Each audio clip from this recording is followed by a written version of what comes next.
Aunty जी mute है। शंकरं शंकराचार्यं केशवं बादरायणं सूत्रभाष्ये कृतो वन्दे भगवन्तौ पुनः पुनः। ईश्वरो गुरुरात्मेति मूर्तिभेद विभागिने व्योमवद्व्याप्तदेहाय दक्षिणामूर्तये नमः। श्री दक्षिणामूर्तये नमः।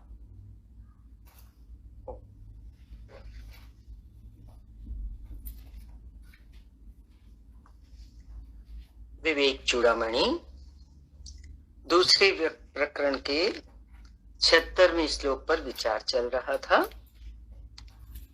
जिसमें बतलाया था कि 5 जो पंच महाभूत हैं, उन्हीं के जो सूक्ष्म पंच महाभूत हैं, उनकी भी तन्मात्राएं हैं और सूक्ष्म रूप है। उनका कुछ सम्मिश्रण किया जाता है। जो ये तन्मात्रा शब्द आ रहा है, इससे थोड़ा सा यही समझेंगे कि उन्हीं पंच महाभूतों के सूक्ष्मतम रूप से 5 विषयों का विकास हुआ। आपने कई बार सुना है। कौन से हैं वो 5 विषय? शब्द, स्पर्श, रूप, रस और गंध। और फिर इनका ज्ञान कैसे होगा? इनके ज्ञान के लिए इंद्रियां बनी, जिनके ज्ञान के लिए ये 5 इंद्रियों का विकास हुआ, वो भी आप सबने सुन रखा है, जानते हैं आप। कान, त्वचा, आंख, जिह्वा और नासिका। अब ये जो पूरी बाहर सृष्टि हम देख रहे हैं, ये सृष्टि और उसके सारे तत्वों का पूरा ज्ञान हमें कहाँ होता है, किससे होता है? इन्हीं 5 ज्ञानेंद्रियों के माध्यम से होता है। और इनके अलावा कोई साधन नहीं है। ये 5 ज्ञानेंद्रियां ही एकमात्र साधन है पूरी सृष्टि और उसके तत्वों का संपूर्ण ज्ञान प्राप्त करने के लिए। ये 5 विषय, शब्द, स्पर्श, रूप, रस, गंध, यही तो जीव के भोग रूपी सुख प्रदान करते हैं। कभी हमारा ध्यान नहीं गया होगा, हम जो जीवन में सुखों को, भोगों को भोगते हैं, वो किस माध्यम से भोगते हैं? वो ये 3 ज्ञानेंद्रिय, 5 ज्ञानेंद्रिय ही तो हैं। और ये 5 विषय हैं। 5 विषयों के माध्यम से हम सुखों को भोगते हैं। और मनुष्य इन्हीं के भोग के सुख की अनुभूति करता है। 5 विषय के अलावा कोई छठा सुख नहीं है। इन्हीं से हम सुख लेके, इन्हीं सुखों के भोगों को हम अनुभव करते रहते हैं पूरा जीवन। होता क्या है, इसी कारण मनुष्य जो है अपना जीवन, पूरा जीवन, संपूर्ण जीवन इन्हीं के भोग के सुख में व्यतीत कर देता है। जागना है, हमारा जीवन किधर बह रहा है? इन 5 विषयों के सुखों के भोग में ही बहता जा रहा है, बहता जा रहा है, हमें मालूम ही नहीं चला। जागना है। इसी क्रम में अगला श्लोक। अब ये जो सुख हम ले रहे हैं, इन सुखों में क्या हो जाता है? क्योंकि आदी हो गए उन सुखों के, तो उन सुखों के प्रति राग हो जाता है। और फिर वो राग भी पता नहीं लगता हमें, बहुत दृढ़ होता चला जाता है, इतना पक्का हो जाता है कि वो जैसे हमारा स्वभाव, हमारा व्यक्तित्व ही बन जाता है। हमारा पूरा जीवन उसी में लिप्त हो जाता है। देखें श्लोक के माध्यम से। जो मूर्ख लोग इन विषयों में, शब्द, स्पर्श, रूप, रस, गंध में राग रूपी सुदृढ़, बहुत पक्का, और वो पक्के तो होते ही हैं हमारे राग उन विषयों में, वो कह रहे हैं विस्तृत, उनका विस्तार होता चला जाता है, वो फैलते ही चले जाते हैं। कड़ी में कड़ी, कड़ी में कड़ी जुड़ती चली जा, कहीं अंत नहीं है। विस्तार का मतलब है इन विषय सुख भोगों का कहीं अंत नहीं आता। आया क्या आज तक अंत? देख लो, 5 साल के थे तब रसगुल्ला खाया होगा, रस याद होगा, और आज 75 के हो गए, 70 के हो गए, तो भी रसगुल्ले का स्वाद तो वही। विस्तृत हमारे इन भोगों विषयों के जो भोग हैं ये कैसे होते जा रहे हैं, दृढ़ होते जा रहे हैं और फैलाव को प्राप्त होते चले जा रहे हैं। तो है क्या, फिर इन्हीं के बंधन से हम बंध गए। आज भी चाहिए रसगुल्ला। इनके विस्तृत बंधन से फिर हम बंध जाते हैं। अच्छा, ये जो हम विषय सुखों का भोग करते हैं ये हमें हाथ पे हाथ रख के तो नहीं मिलते ना। कैसे मिलते हैं? के लिए कर्म करना पड़ता है। वे अपने कर्म रूपी भूत के द्वारा वेग से प्रेरित होकर अनेक उत्तम अधम योनियों में आते जाते रहते हैं। कर्म करते हैं फिर उनको प्राप्त करने के लिए, विषय सुख के भोग को प्राप्त करने के लिए। फिर वो कर्म हमारा क्या हो जाता है? वही तो हमारे बंधन का कारण हो जाता है। कैसे? उसका संस्कार पड़ जाता है। ये चीज मुझे चाहिए, ये चीज मुझे प्रिय लगती है, इसके बिना तो मैं रह नहीं सकता। यही तो राग है।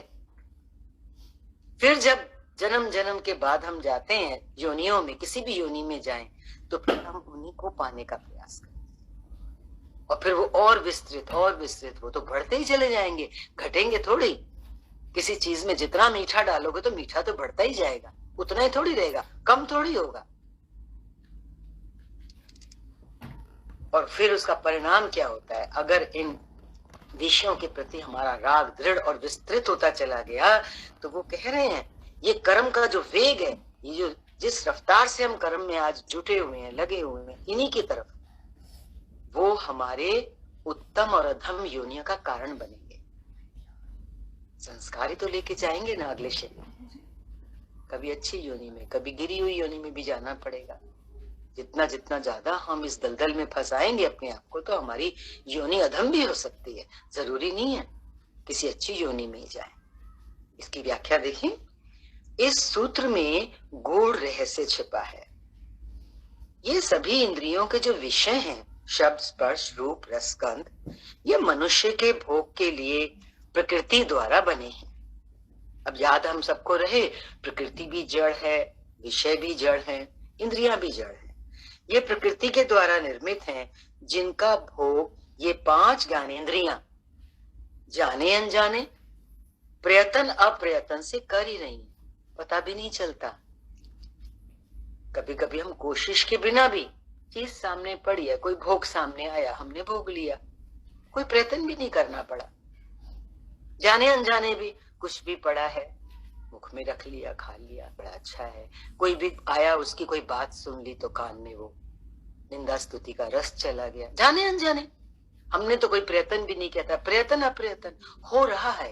ये इंद्रियां विश्व में विचरण कर रही हैं, असावधानी से भी हो रहा है। इनके भोग के बिना मनुष्य का जीवन ही व्यर्थ हो जाता है। अब इन 5 ज्ञानेंद्रियों के, इन 5 विषयों के जो भोग है, इनको अपने जीवन से अलग कर दो तो कैसा लगेगा जीवन? जीवन ही नहीं है। ये 5 सुख जो हम ले रहे हैं, 5 ज्ञान, यही तो हमें अपना जीवन लगता है। जीवन व्यर्थ लगेगा इसके बिना तो। और ऐसा लगेगा कि हमारे जीवन का तो कोई प्रयोजन ही नहीं है, कोई मकसद ही नहीं है, उसका कोई प्रयोजन ही नहीं रहता, ना उसके शरीर का रक्षण एवं पोषण ही हो सकता है। और अगर वास्तविकता देखें, हम कुछ खाएंगे नहीं, या कुछ ये जो 5 ज्ञानेंद्रियां हैं इनका यूज नहीं करेंगे, तो हमारे जीवन का रक्षण भी नहीं हो पाएगा। पानी भी पीना पड़ेगा, भोजन भी खाएंगे, जितने भी हमारे ये जो ज्ञानेंद्रियां हैं, कुछ पढ़ेंगे, आंखों से कुछ देखेंगे, ज्ञान ले रहे हैं तो आंखों से पुस्तक पढ़ रहे हैं, कान है तो ज्ञान कानों से सुन रहे हैं। अगर ये सब हम ना करें तो हमारा तो जीवन ही बेकार। बच्चे हैं, स्कूल जाते हैं, पढ़ते हैं, आंखों से कानों से ज्ञान सुनते हैं, देखते हैं किताबों में, तभी उनका जीवन आगे पोषित हो रहा है। और ये सब ज्ञानेंद्रियों से हम काम कर रहे हैं, तो तभी हमारे जीवन का रक्षण भी है। और इसके बिना शरीर के रक्षण एवं पोषण व अपनी चेतना का विकास भी नहीं हो सकता। आज हम ज्ञान में बैठे हैं तो हमारी चेतना का विकास हो रहा है ना। तो ज्ञानेंद्रियों की जरूरत तो है, और इनके विषयों की भी जरूरत है। और अगर हम नहीं करते ऐसा, तो हमारा रक्षण और पोषण कैसे होगा? हमारी चेतना का विकास कैसे होगा? ना चेतना का भी विकास नहीं कर सकते, ना किसी प्रकार की साधना ही संभव है। अब जो हमारी साधना हो रही है उसमें इन ज्ञानेंद्रियों का ही तो सहयोग है, यही वो बता रहे हैं। अब ध्यान किस बात पर देना है? 2 तरह की बात चली। यदि इन ज्ञानेंद्रियों के विषयों के भोगों में ही लिप्त हो गए, बस यही हमारे जीवन का एकमात्र लक्ष्य बच के रह गया, तो फिर तो उत्तम अधम योनि उन्होंने बताई ना, जन्म मरण का चक्कर कभी खत्म नहीं होगा। लेकिन यदि इन्हीं ज्ञानेंद्रियों के माध्यम से हम अपनी चेतना का विकास करते हैं, तो इन ज्ञानेंद्रियों का महत्व भी है, तो इस शरीर का, इन विषयों का, इनकी जरूरत भी है। तो वो कह रहे हैं, आगे बता रहे हैं इसी क्रम में, लेकिन ये जो विषय हैं, 5 विषय, शब्द स्पर्श रूप रस गंध, ये मनुष्य के लिए उस समय अभिशाप सिद्ध होते हैं।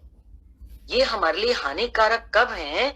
जब इन विषयों से राग उत्पन्न हो जाता है, राग का उत्पन्न होता है। अब खीर महापुरुष महात्मा ऋषि संत लोग तो ऐसा तो नहीं, खीर वो नहीं खाते या रसगुल्ला वो नहीं खाते, उनके सामने प्रसाद में, भंडार में जो कुछ, भंडारे में जो कुछ आता है वो सब कुछ ग्रहण करते हैं, आस्वादन भी उनको आता है। जिह्वा है तो जिह्वा रस बताती है, ऐसी बात तो नहीं है। लेकिन आज खाया और कल भी जिह्वा मांगे, मन मांगे, वो राग हो गया, रोज रोज मांगे, वो राग हो गया। तो बोला कि ये विषय मनुष्य के लिए उस समय अभिशाप सिद्ध होते हैं जब इन विषयों से राग उत्पन्न हो जाता है कि मैं तो इसके बिना रह ही नहीं सकता, अब ये तो मुझे चाहिए ही चाहिए। ये जीवन के उच्च आदर्शों एवं अपने कर्तव्य कर्मों को भूलकर इन्हीं विषयों के भोग में ही लिप्त होकर इन्हीं में आनंद की अनुभूति करने लग जाते हैं एवं अन्य सभी मानवीय कर्तव्यों को विस्मृत कर जाते हैं। पॉइंट समझना है, ये विषय कब अभिशाप बन रहे हैं? जो जीवन का हमारा उच्चतम लक्ष्य है, अगर उसको हम भूल गए और इन्हीं को पकड़ के बैठ गए, बताने की क्या जरूरत है? मुझे पूरी आशा है आप सबको जरूर याद होगा, पूरी गीता में भगवान कृष्ण ने क्या कहा है, अनन्य भक्ति, एकमात्र तेरा लक्ष्य, सब कुछ छोड़ के तू मेरी शरण में आ जा, माम एकम शरणम व्रज। क्या कहने का तात्पर्य है भगवान कृष्ण का और गीता के संदेश का, कि एकमात्र लक्ष्य तो मनुष्य जीवन का प्रभु के चरण है, उनका दर्शन है, उनकी प्राप्ति है।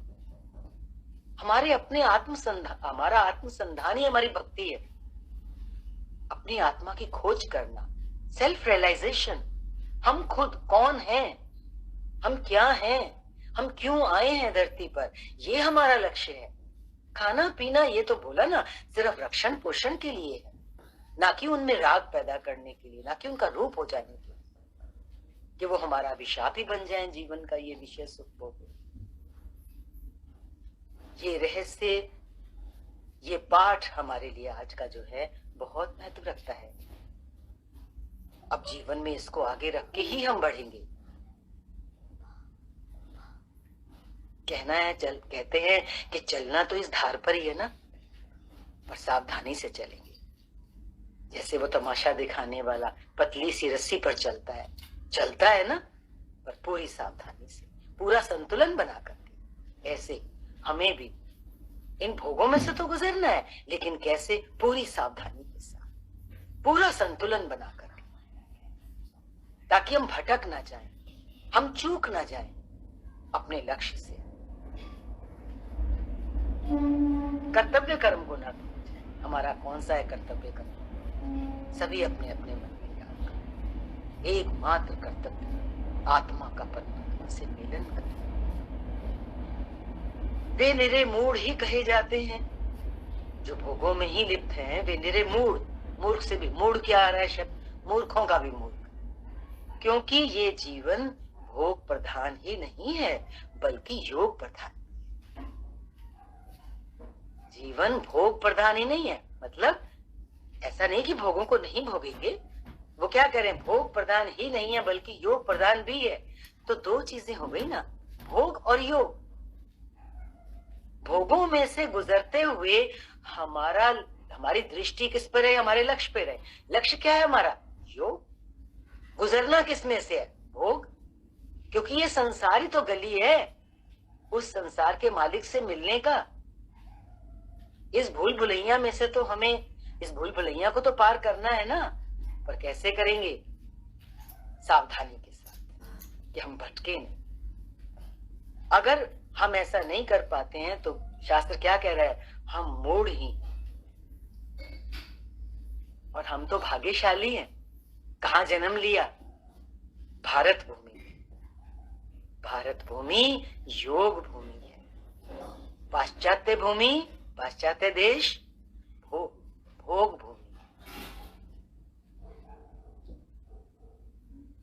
अपने सौभाग्य को सराहते हुए जिस मिट्टी में हमें जन्म मिला है। जीवन का उच्च आदर्श भोग नहीं है। आज बात चल रही है जीवन के उच्च आदर्श। जीवन का उच्च आदर्श भोग नहीं है बल्कि योग है। आत्मा का परमात्मा से योग, जिससे मानव को उच्चता प्राप्त होती है।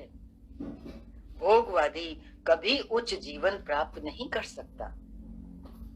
जो खाली भोगों में ही रहेगा उसका जीवन कभी भी महान नहीं बन सकता, उच्चता प्राप्त नहीं कर सकता। फिर कहा गया है कि राग, आसक्ति आदि के बंधन इतने सुदृढ़ और विस्तृत हैं कि इनमें फंस गया, कि जो इसमें फंस गया उसका छुटकारा 1000 जन्मों में भी नहीं हो सकता। बहुत आंखें खोल रहा है शास्त्र। वो कह रहे हैं कि यदि इन भोगों में हमारा राग हो गया और आसक्ति हो गई, फिर क्या होगा कि 1000 जन्मों में भी हमारा इनसे छूट, और हम 1000 क्या 84 लाख योनियों में से गुजर के तो ये कहते हैं ना शरीर मिलता है मनुष्य जी।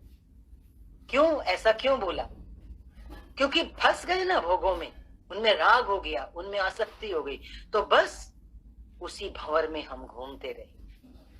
1000 जन्म भी लग जाए तो इनसे छुटकारा मिलना मुश्किल है। सावधान। विषयों के प्रति ये जो राग है ना हमारा, या जो आसक्ति है, ये क्यों पैदा होती है? इसके लिए कहा गया कि पहले जन्मों में जिन कर्मों को हमने बार बार किया है उन्हीं के संस्कार इस जीवन में हमें प्रेरणा देते हैं आगे कर्म करने के लिए। बोला ना, जो जन कर्म पिछले जन्मों में हमने किए उनकी लकीरें हमारे अंतःकरण पर पड़ गई, संस्कार पड़ गए, वो हमें इस जन्म में प्रेरित कर रहे हैं वैसे ही कर्म करने के लिए। अगर हमने भोग प्रधान कर्म सारे जन्मों में पीछे किए होंगे तो आज भी फिर हम स्वतः ही भोग प्रधान कर्म करें, हमें पता भी नहीं चलेगा। बोला ना, प्रयत्न से अप्रयत्न से, जाने अनजाने हमसे वही होगा। तो क्या बता रहे हैं कि जो हमने पिछले जन्मों में कर्म बार बार किए होंगे उन्हीं के संस्कार इस जीवन में प्रेरणा बनकर, वही संस्कार हमें प्रेरणा देते हैं, इसको चला रहे हैं, इस जीवन को चला रहे हैं। इन संस्कारों का जो वेग है इतना प्रबल होता है कि यदि हम अपने विवेक का इस्तेमाल ना करें और इनको नहीं रोकें तो स्वाभाविक रूप से अगर इन संस्कारों को जारी रहने दें तो ये राग से कभी हमारी मुक्ति हो सकती नहीं। जिन चीजों में हमारा राग है उन्हीं से हमारे पिछले जन्मों के कर्म हुए, उन्हीं के संस्कार फिर इन्हीं इस जन्म में फिर उन्हीं विषयों के प्रति हमारे को राग रूपी अंदर से वेग से प्रेरित करके कर्म करवा रहे हैं। तो फिर क्या होगा? ये तो आग में घी डालने के जैसा हो गया। मनुष्य जीवन तो मिला था इस आग को शांत करने के लिए, ताकि हम सदा सदा के लिए सुख और शांति का एहसास कर सकें, अपने को आनंदित कर सकें, आने वाले जन्म में पूरा सफलता के साथ जी सकें, दुख और पीड़ा से अपने को उठा सकें। पर उसके लिए ये प्रयत्न है, एक सावधानी है जो शास्त्र बता रहा है। इन्हीं संस्कारों के कारण मनुष्य इस जीवन में भी उत्तम एवं नीच कर्म करते रहते हैं। जो संस्कार पिछले जन्म के कर्मों से पड़े उन्हीं के अनुकूल तो हमारे इस जीवन में कर्म हो रहे हैं, चाहे वो उत्तम कर्म हो चाहे वो नीच कर्म हो। और अब तो सत्संग सुनते सुनते इतना पता चल ही जाता है कि मेरे से कैसा कर्म हो रहा है। कभी भी गलत हो जाए तुरंत उठ जाओ उससे ऊपर। यही अभ्यास है, यही साधना है। इन्हीं संस्कारों के कारण मनुष्य इस जन्म में भी उत्तम एवं नीच कर्म करते रहते हैं तथा फिर इन्हीं के फलस्वरूप, इन्हीं के परिणाम रूप से पुनः अगले जन्म में उत्तम एवं नीच योनियों में जन्म लेकर सुख दुख का भोग करते हैं, जिसका कभी अंत हो ही नहीं सकता। आज मन क्या कह रहा है? सारे जीवन की अपनी कहानी अगर देखता है मनुष्य बुढ़ापे में आके, तो क्या कहता है, अरे मैं छूट जाऊं दुखों से, अरे मैं इस झूले से निकल जाऊं, किसी तरह से पार हो जाऊं, बहुत हुआ, बहुत जन्म बीत गए माधो, अब तो तू मुझे बचा दे। आती है ना ये बात सारे जीवन का नक्शा देखने के बाद। अब इन दुखों का कभी भोग हो ही नहीं सकता, एवं मुक्ति की संभावना ही समाप्त हो जाती है। यदि हम पुराने संस्कारों से चलते रहे तो मुक्त कब होंगे? आज तो मनुष्य जीवन मिला है, हमें गुरु मिला है, ज्ञान मिला है, शास्त्र मिला है, कितनी कृपाएं हमारे ऊपर हो रही। आज मुक्त हो गए तो हो गए। और मुक्ति का मतलब क्या है? हमारा निश्चयात्मक अंतःकरण, हमारी निश्चयात्मिका बुद्धि। एक बार अगर निश्चय भी कर लें कि मुझे मुक्त होना है, तो बस फिर वो परमात्मा चला गई। जितना भी काम इस जन्म में होना होगा होगा। हमें फिक्र नहीं लेनी है कि अरे मैं तो अब मरने को बैठा हूं, अब कैसे होगा। तेरा काम नहीं है, तू सिर्फ निश्चय कर ले मेरे जीवन का लक्ष्य क्या है। इसलिए मनुष्य को, देखो ये सारांश आ रहा है इस सूत्र का, इसलिए मनुष्य को अपनी उत्तम गति के लिए राग और आसक्ति से मुक्त होकर विवेक पूर्वक ध्यान से इन विषयों का भोग करना चाहिए। विषयों का भोग करें तो कैसे करें? सावधानी पूर्वक करें, माना उनके गुलाम ना हो जाएं, संस्कारों के अधीन होकर, मूढ़ होकर, अंधे होकर, मूर्ख होकर इन विषयों का भोग नहीं करना चाहिए। अगला श्लोक आ रहा है जिसका विषय लिखा है यहाँ पर विषय निंदा, क्योंकि सारी बात अभी पीछे विषय पर चली, विषयों का ही भोग होता है ना। तो अब यहाँ पर शास्त्र हमें विषय की जो निंदा है उससे अवगत करा रहे हैं, ताकि हम और जाग सके कि विषयों में कितनी खराबी है, कितने दोष हैं, कितना हानिकारक होते हैं। अगला श्लोक देख रहे हैं, अपने अपने स्वभाव के अनुसार शब्द आदि 5 विषय में से केवल एक एक से बंधे हुए, 5 विषयों में से एक विषय से बंधा होता है एक जानवर, जैसे हिरण, हाथी, पतंगा, मछली और भौरे। ये मृत्यु को प्राप्त हो जाते हैं, उनका जीवन एक ही विषय में रमण करता है और वो मृत्यु को प्राप्त हो जाते हैं उस विषय के पीछे भागते भागते। फिर इन 5 से झगड़ा हुआ मनुष्य, मनुष्य तो इन 5 विषयों से झगड़ा हुआ है, कैसे बच सकता है? वो एक ही विषय से बंधे हुए आखिर में मृत्यु को प्राप्त होते हैं। मनुष्य की क्या हालत होगी? इसी की व्याख्या देखें, अच्छे से समझ आएगा। हर प्राणी का स्वभाव होता है कि वे किसी ना किसी विषय पर आसक्त होकर अपने प्राण तक गंवा देता है, किंतु मनुष्य ही एक ऐसा प्राणी है जो 5 विषयों पर जीवन भर आसक्त रहता है। तो सोचो भला उसकी दुर्गति कैसे नहीं होगी। मनुष्य तो बच ही नहीं सकता, 5 तरफ से घिरा हुआ है वो, जो उसको घसीट रहे हैं विषय, जो उसकी मौत का कारण बनते हैं। जैसे अब वो एक एक विषय पर किस तरह से जानवर मोहित होकर अपने प्राण तक गंवा देता है, वो देखें। जैसे शब्द पर मोहित होकर हिरण का शिकार करना हो तो शिकारी क्या करता है? संगीत बजाता है, कोई इंस्ट्रूमेंट बजाता है और वो मुग्ध होकर हिरण वहीं खड़ा रह जाता है। वो भूल जाता है कि मेरे पर खतरा है मेरी जान को, वो उसको सुनता रहता है और शिकारी उसका शिकार करता है, मौत को प्राप्त होता है। स्पर्श पर मोहित होकर हाथी को पकड़ना हो तो क्या करते हैं? बहुत बड़ा गड्ढा खोदते हैं, उसमें कागज की नकली हथनी बनाकर रखते हैं। हाथी कामनावश, स्पर्शवश, उसकी त्वगेंद्रिय बहुत तीव्र होती है, हथनी की तरफ चलता है, गड्ढे में गिर जाता है, आलिंगन करने के आकर्षण। इसी प्रकार तीसरा रूप, पर मोहित पतंगा, बरसात के दिनों में देखा होगा प्रकाश के ऊपर कितने पतंगे आके अपनी जान दे देते हैं, प्राण दे देते हैं, ढेरों मरे पड़े होते हैं। इतना आकर्षण होता है उनके नेत्र में प्रकाश की तरफ, रूप की तरफ। चौथा, रस पर मोहित होकर मछली, मछली जाले में क्यों फंसती है? उसमें खाने को लगा देते हैं कुछ, जिह्वा रस लेती है तो मछली उसमें फंस जाती है। एक ही उनकी इंद्रिय है, एक ही विषय में डुल करके उसके ऊपर प्राण निछावर हो जाते हैं। और पांचवा, भंवरा। भंवरा जो है वो गंध के कारण उसकी नासिका की जो इंद्रिय है वो बहुत तीव्र होती है, एक ही इंद्रिय ज्यादा काम करती है, तो वो कमल पे जाके बैठता है, गंध लेता है, बहुत आनंदित होता है।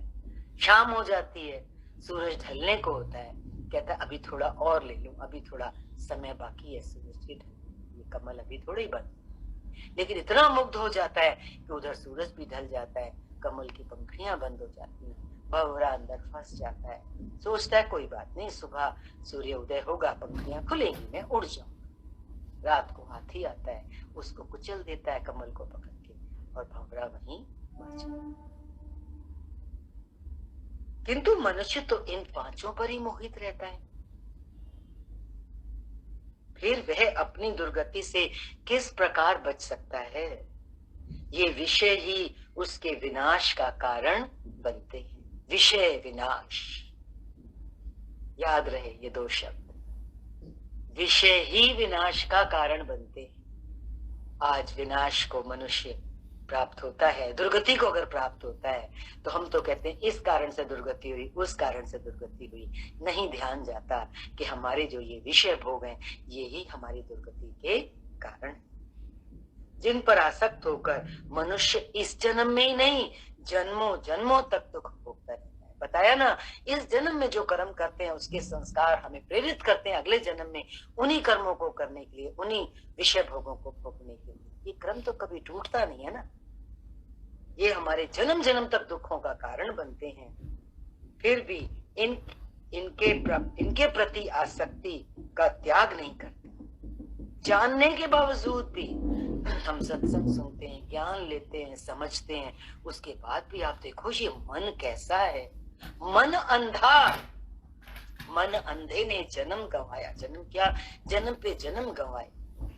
कोई कितना भी बताए, जागता है ये, देखता है कि किसकी आंखें नहीं है ना मन की, मन से ऊपर करने आया है कोई, मन इंद्रियों के साथ एक होकर के ये सब कुछ होता है।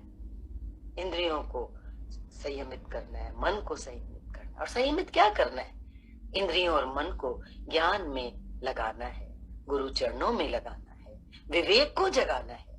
विवेक जागे तो मन तो फिर सही निर्णय लेगा, क्योंकि फिर वो बुद्धि की सुनेगा ना, मन कहीं जाएगा तो नहीं, मन हमारे साथ रहेगा, लेकिन बुद्धि से एक हो जाएगा, बुद्धि का विवेक जागेगा। फिर इंद्रियां भी गलत नहीं भागती हैं। इनके प्रति आसक्ति का त्याग मनुष्य नहीं करता है, फिर वो कह रहा है शास्त्र ये कैसी मूढ़ता है, इतना समझने के बावजूद भी अगर इंसान सही रास्ता ना ले तो इससे बड़ा कौन मूढ़ होगा, बेवकूफ। इसी क्रम में अगला श्लोक है, दोष में विषय। अब विषयों के बारे में और बता रहे हैं, इनका अगर दोष हम जानना चाहते हो विषयों का तो वो कह रहे हैं दोष में विषय काले सर्प के विष से भी अधिक तीव्र है।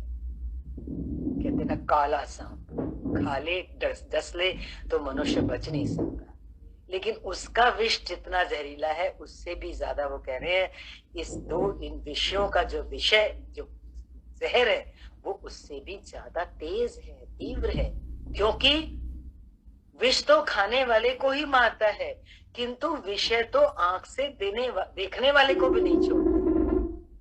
आंख से विषय देखा नहीं कि जहर अंदर गया नहीं,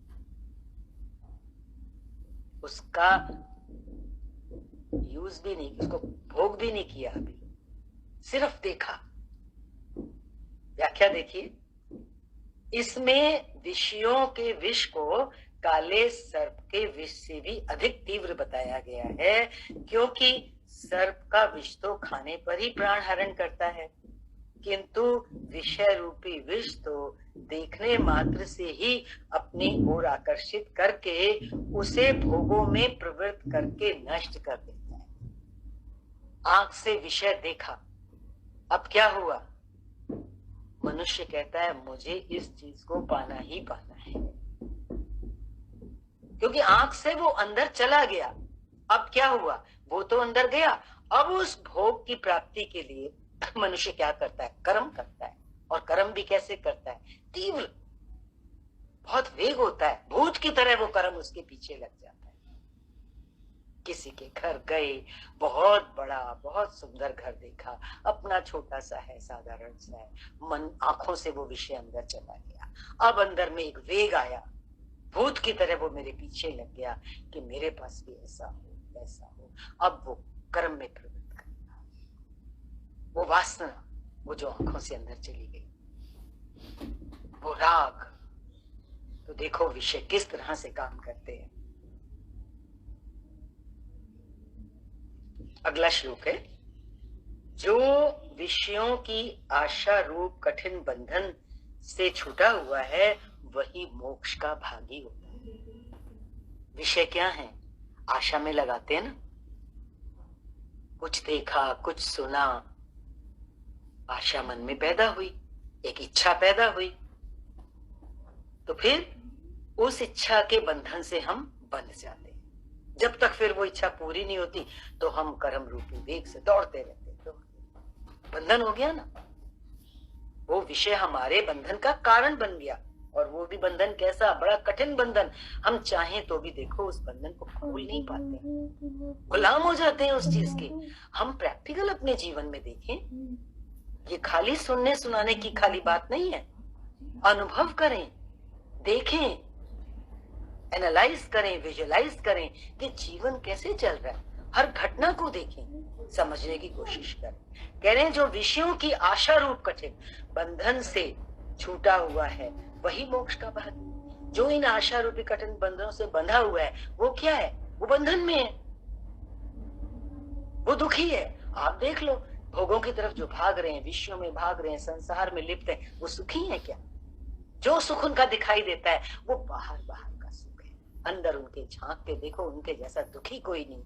ना सो पाते हैं, ना खा पाते हैं, ना चैन से बैठ पाते हैं।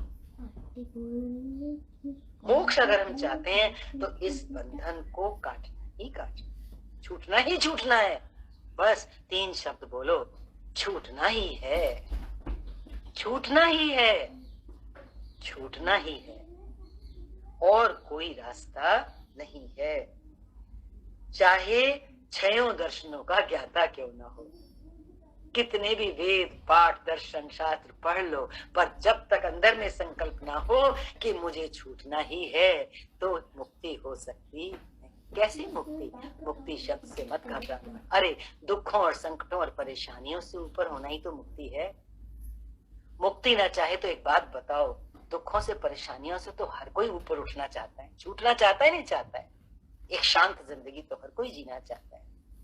तो बस आज ये समझना है कि यदि हम कितना भी ज्ञान इकट्ठा कर लें, पर अगर हम अपने अंदर ये संकल्प नहीं करते हैं तो हम छूट सकते नहीं। और आज का पाठ यही है क्या कि छूटना ही है, ताकि हमेशा हमेशा के लिए जो दुख दर्द है जीवन के वो समाप्त हो सके।